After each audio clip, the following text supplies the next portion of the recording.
नमो राघवाय, नमो राघवाय। यह हमारी भाई दूज की कथा है। आप लोग इसे श्रवण अवश्य करें। अत्यंत प्राचीन काल की आख्यान है कि भगवान सूर्य की पत्नी संज्ञा देवी थी। संज्ञा देवी के एक पुत्र तथा एक पुत्री थी। पुत्र का नाम यमराज तथा पुत्री का नाम यमुना जी था। अपने पति सूर्य देवता की गर्मी तथा सूर्य किरणों की तीव्र उष्णता सहन न कर पाने के कारण सूर्य पत्नी संज्ञा देवी उत्तरी ध्रुव में छाया बनकर निवास करने लगी। संज्ञा देवी ने छाया की त्राप्ती नदी तथा शनिश्चर का जन्म हुआ। इसके बाद कालांतर में इन्हीं संज्ञा देवी से अश्विनी कुमारों का जन्म हुआ, जो आगे चलकर देवताओं के वैद्य हुए। सूर्य की पत्नी जो संज्ञा देवी उत्तरी ध्रुव में छाया बनकर रह रही थीं, वे कुछ समय बाद यमुना जी तथा यमराज के सौतेला व्यवहार करने लगी थी। माँ का ऐसा व्यवहार देख यमराज मणिपुरी त्याग कर यमलोक बसाया और परियों के साथ रहना प्रारंभ कर दिया। यमुना जी ने जब देखा कि माता के व्यवहार से क्षुब्ध होकर भाई यमराज यहाँ से चले गए हैं, तो यमुना जी भी माता के साथ निवास त्याग कर कृष्ण भगवान के अवतार लेने के पूर्व ही मथुरा में आकर विश्राम घाट पर आकर रहने लगी। काफी समय व्यतीत हो जाने के बाद यमराज को अपनी बहन यमुना जी की याद आई। बहन की याद आते यमराज ने यमुना जी को ढूंढने के लिए अपने दूतों को भेजा। यमदूत यमुना जी को खोजते खोजते मथुरा आए और उन्हें यमुना जी नहीं मिली। यमदूत यमुना जी को न खो पाने के कारण बड़े निराश हुए। यमराज पहुंचकर यमदूतों ने डरते डरते यमराज को बताया कि यमुना जी का पता लगाने में असमर्थ और निराश होकर लौट आए।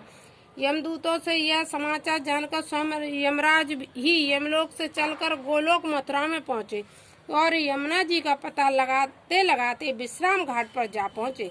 यमुना जी को जब ज्ञात हुआ कि मेरे भाई यमराज आए, तो यमुना जी जो कि वहां विश्राम घाट पर गुप्त रूप से निवास कर रही थी, भाई यमराज का स्वागत करने के लिए बाहर निकल आई।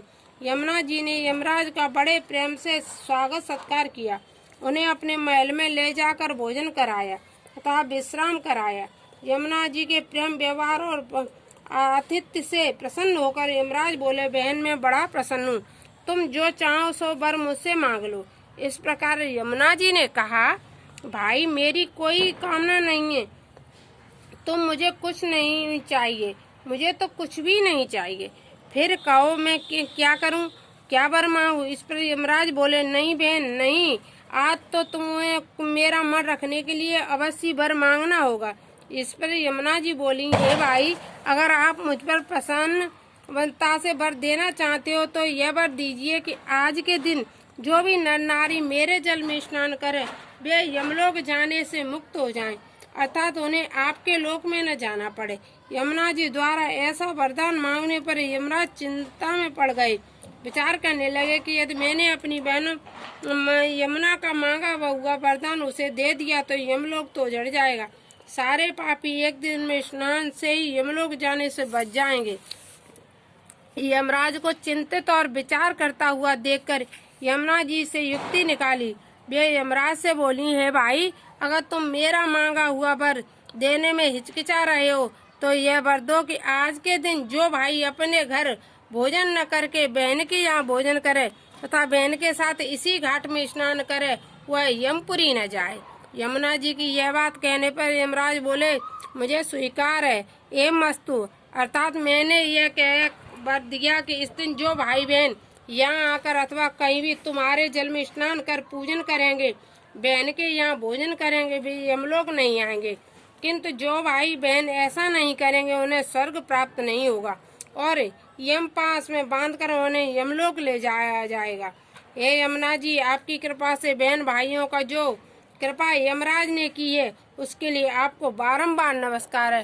बोलो यमुना मैया की जय, बोलो यमराज महाराज की जय। ये कथा गोवर्धन पर सुनी जाती है। ये भाई बहन की बहुत ही अच्छी कथा है, आप लोग इसे अवश्य श्रवण करें। नमो राघवाय, नमो राघवाय, नमो राघवाय।